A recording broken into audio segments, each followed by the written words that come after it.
Hello mga kabibig! Welcome back sa ating bagong YouTube channel. Ito ang pinakamaingay na YouTuber sa balat ng YouTube. Ako si Kabibig, maglabag-labag na daw with evidence sa morning na ito. Grabe, no? Tito Soto, Senator Tito Soto, nilamon ni Senator Marcoleta. May mga matinding bakbakan at debate si Senator Tito Soto at Senator Marcoleta kahapon, pero napansin ng mga netizen, huwag kang makipagdebate sa isang lawyer at litigation o lawyer kasi alam mo namang matatalo ka. 'Di ba? Tapos si Soto hindi masaya sa nangyari. Sabi pa ni Soto, baka may masaktan siya sa mga senador. Uy, anong ibig sabihin niya? Ipaglalaban talaga niya ang kanyang mahirap kasi no, pag noon ay Senate President ka, tapos ngayon may mga bagito, may mga sinasabi nilang newcomer na parang hindi mo kaya silang i-control. Na parang, parang feeling ni Soto na seniority pa rin, na dapat galangin yung mga boses namin, yung mga gusto namin. Hindi na ganoon ngayon eh. Iba't ibang senador, may iba't ibang pinaglaban. So heto kabibig ha, ang reaksyon ni Tito Sen after na tapos ang kanilang hearing kahapon at parang sobrang bitter, oo. Sobrang, well, parang ewan ko ba, kaya na bahala, ito na. You feel We are frustrated about archiving it? something that Yes. akala ko ba wala kami jurisdiction. O ba't natin ina-archive? So anong ibig sabihin ng ulit, sir, para sa manliman ng mga ng pag-archive? Sabi ng Supreme Court, wala raw jurisdiction, kahit nag-convince sila. Sabi ng mga kasama ko, wala nga jurisdiction. Pero in-archive. O, ano yung sabihin nun? Hindi may jurisdiction. Pero sir, dito sa Senado, pag in-archive ang ganitong kaso, anong ibig sabihin? Patay na. Mahirap lang bunutin yun. So wala namang It's practically dead. Hindi naman, basta't 100% ang approval. Wala na, sir. Hindi pwedeng kunin sa archive. So ibig sabihin, sir, Parang hindi naintindihan ni Tito Soto, no? Kahapon na every senators have the chance to speak up, to explain their sides. Parang si Soto, parang walang respeto sa Supreme Court, no? Oo. Ang sinabi lang kahapon, klarong-klaro, na unconstitutional siya because the House of Congress, ang Kamara, they're not following the proseso ng pagsampa. Hindi siya, ewan ko. Wala na po. Ngayon, kaya yung pinipilit ko yung i-table mo. Para pagka mayroong motion for reconsideration at sinabi ng Supreme Court na nag-reverse sila, or may mga binago sila, or meron silang ni-rectify, pinoint out nila yung mga sinasabi kong mali sa decision or inaccurate sa mga decision, hindi madaling galawin dahil naka-table lang. so paano Pero ito? yung i-archive mo, sa akala ko ba, wala kami jurisdiction, bakit ina-archive namin? Di ba? Okay, so sir, paano mahuhugot from the archive, sir? Motion.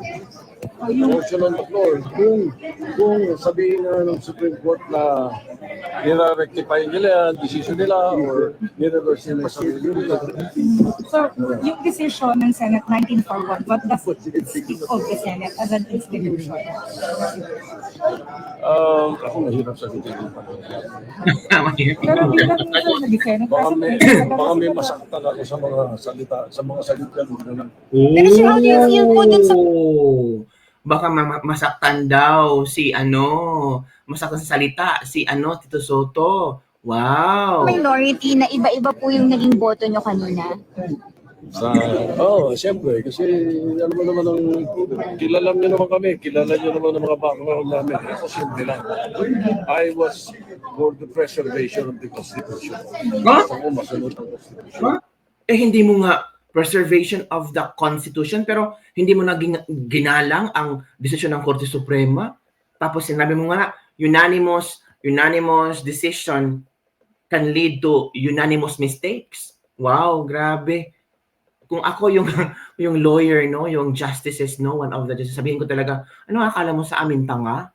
Ano akala mo sa amin bobo? Na nag-unanimous decision kami, na hindi namin inaral itong isinumite ng Kamara sa amin? Wow, unanimous mistake daw. Ganito naglalaman ko ron.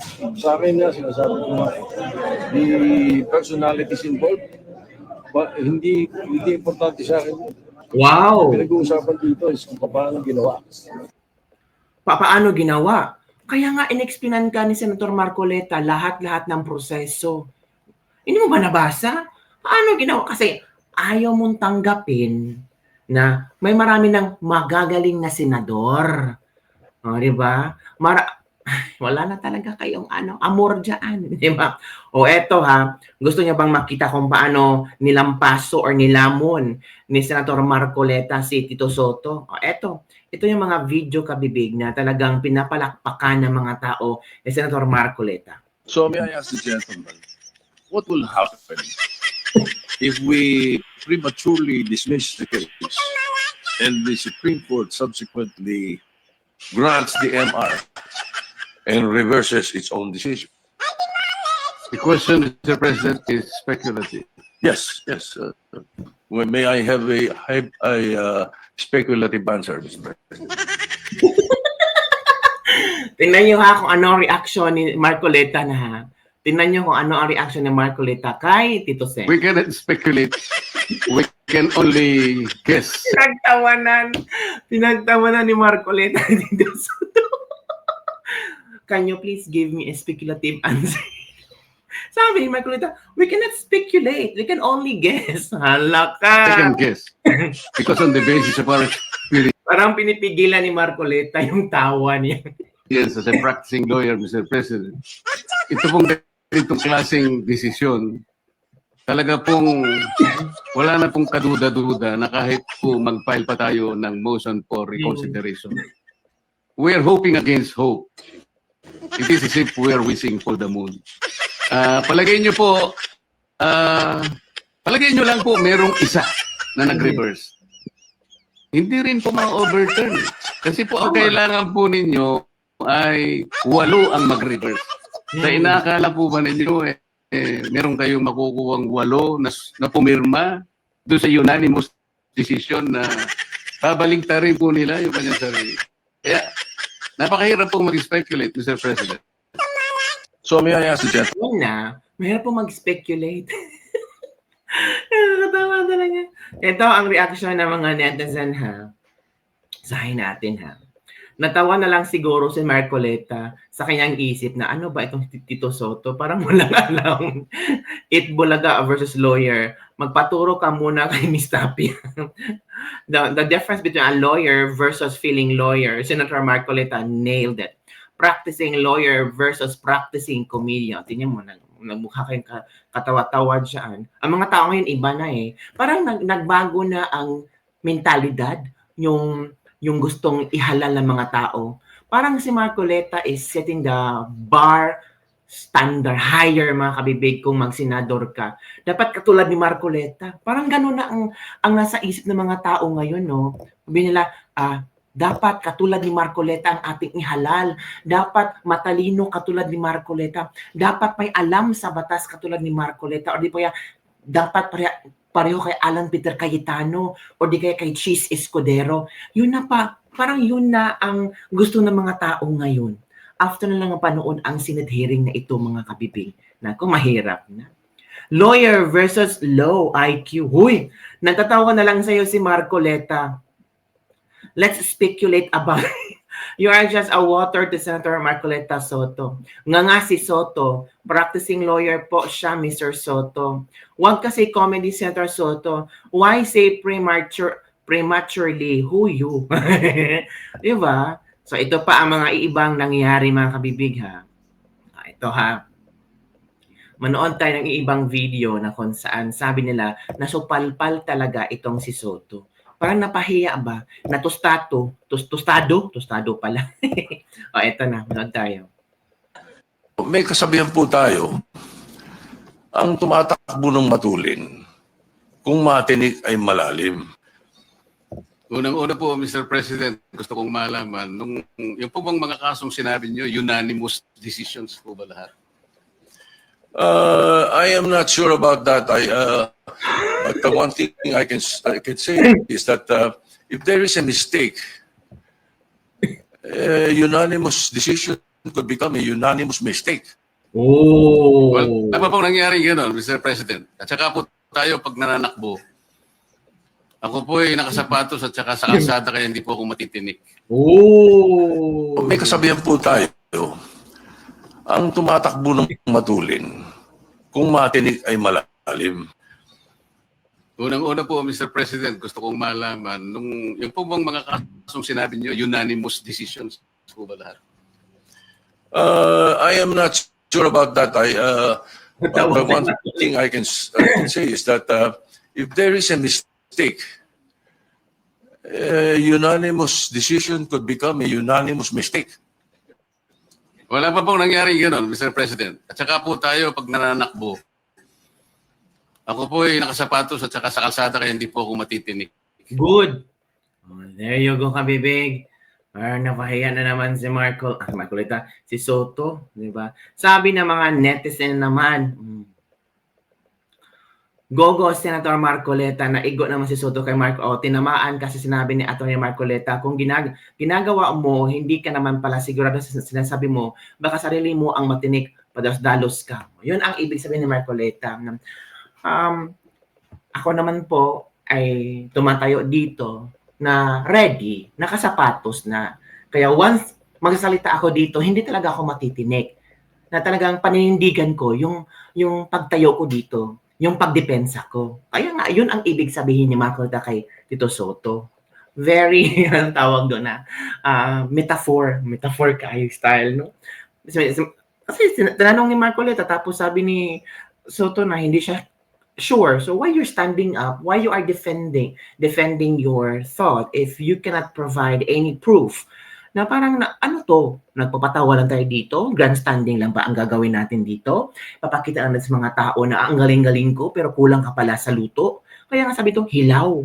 Sabi nga po dapat sa 8 bulaga ka na lang pumirme at magpahinga ka na lang mabuti. Talo si Soto dyan, huwag niyong subukan si Marcoleta. O Soto, hinampas ka na ni Marcoleta sa katotohanan, huwag kang tumakbo na hindi nakasapatos kasi nakakatinik. Mr. President, there is no such as a unanimous mistake in the first place. When you say unanimous means there are more than one person or more who made a decision, meaning they come up with the right decision. Diba? Yun mga kabibig, nakakahiya daw si Soto. Hala, grabe naman po kayo. Uy, wag po kayong ganyan. Diba? Well, Soto is doing his job only, pero kulang lang. Ito yung maganda. Ito yung nagustuhan ko kay Cheese Escudero din, kabibig. Ito last na tong video na to Ito. Ang tanong ko po ay simple. Noong mga panahong yun, nasaan po lahat na nagrereklamo ngayon at nagko-question sa desisyon ng Korte Suprema? Good. Yung mga mahistradong nagko-question ngayon na retirado na, bumoto sila pabor doon.